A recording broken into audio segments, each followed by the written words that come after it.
Surat crime બ્રાન્ચે વધુ એક આંતરરાષ્ટ્રીય સાયબર ફ્રોડ રેકેટ ઝડપી પાડ્યું છે। રાજસ્થાનને બિશ્નોઈ ગેંગના 2 સાગરીતો સહિત કુલ 3 લોકોની ધરપકડ કરી છે, જેઓના કબજામાંથી ડેબિટ કાર્ડ અને બેંક એકાઉન્ટની વિગતો મળી આવી છે।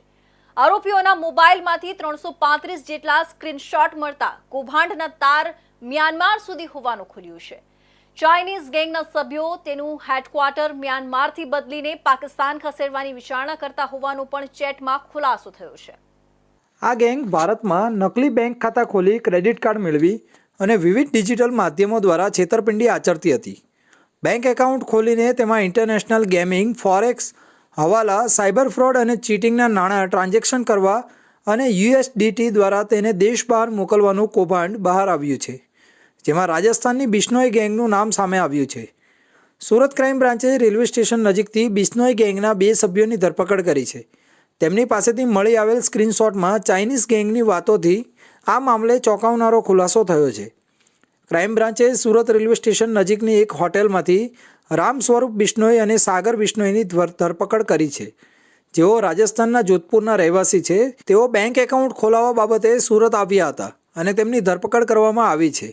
તેમની પૂછપરછ બાદ બોટાદના ગાબુ સંજયની પણ ધરપકડ કરવામાં આવી હતી।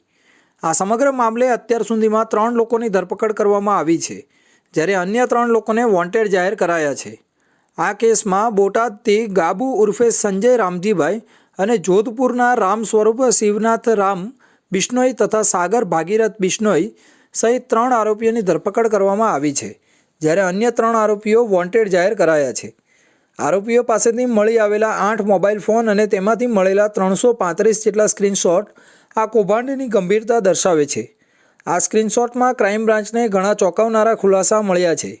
ખાસ કરીને ટેલિગ્રામ ચેટ પરથી મળેલા એક સ્ક્રીનશોટમાં ચાઇનીઝ ગેંગનો એક સભ્ય સ્પષ્ટપણે લખે છે કે ટૂંક સમયમાં હેડક્વાર્ટર બર્મા મ્યાનમારથી પાકિસ્તાનમાં બનાવવામાં આવી રહ્યા છે। આ દર્શાવે છે કે સાયબર ફ્રોડ ગેંગ આંતરરાષ્ટ્રીય સ્તરે સક્રિય છે અને તેઓ મ્યાનમારથી પાકિસ્તાન સ્થળાંતર કરવાની તૈયારીમાં હતા। સંભવતઃ ભારતીય એજન્સીઓની પહોંચથી દૂર રહેવા માટે આ ટેલિગ્રામ ચેટ્સ દ્વારા જેઓ ભારતમાં પોતાના નેટવર્કને ઓપરેટ કરતા હતા અને પૈસાના વ્યવહારોનું સંકલન કરતા હતા। આ ફોનનું ડીપ એનાલિસિસ કરવા માટે FSLમાં મોકલવામાં આવ્યા છે। સુરત ક્રાઇમ બ્રાન્ચના પોલીસ ઇન્સ્પેક્ટર જોગરાણા અને એની ટીમને એક ઇન્ફોર્મેશન મળી હતી કે આંતરરાષ્ટ્રીય સાયબર ફ્રોડ કરતી ગેંગના સભ્યો 2 સુરત શહેર ખાતે આવેલા છે અને રેલવે સ્ટેશન પાસે આવેલી જનતા હોટલમાં રોકાયેલ છે। આ બાતમી આધારે સુરત ક્રાઇમ બ્રાન્ચની ટીમ દ્વારા સુરત રેલવે સ્ટેશનની જનતા હોટલમાં રેડ કરતા સાગર ભગીરથ બિશ્નોઈ અને રામ સ્વરૂપ શિવનાથરાય બિશ્નોઈ આ બંને રાજસ્થાનના વડોદરા જિલ્લાના રહેવાસી છે।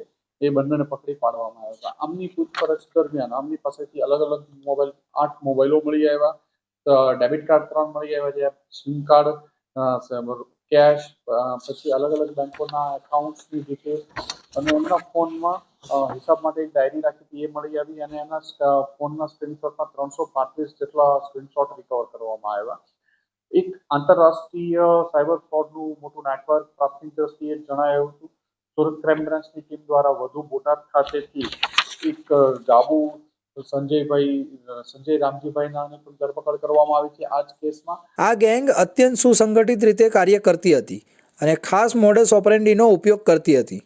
મુખ્ય આરોપી ગાબુ ઉર્ફે સંજય રામજીભાઈ સુરતમાં નકલી ઓળખપત્રો બનાવીને બેંક ખાતા ખોલાવવામાં માસ્ટર હતો। તેણે સિટી યુનિયન બેંક અને અન્ય બેંકોમાં 193 જેટલા ફ્રોડ બેંક ખાતા ખોલ્યા હતા। આ પૈકી 68 ખાતા એકલા સિટી યુનિયન બેંકના જ હતા। ત્યારબાદ પંજાબ નેશનલ બેંકના 14 અને ICICI બેંકના 10 ખાતા મળી આવ્યા છે। આ આંકડો હજુ પણ વધવાની શક્યતા છે।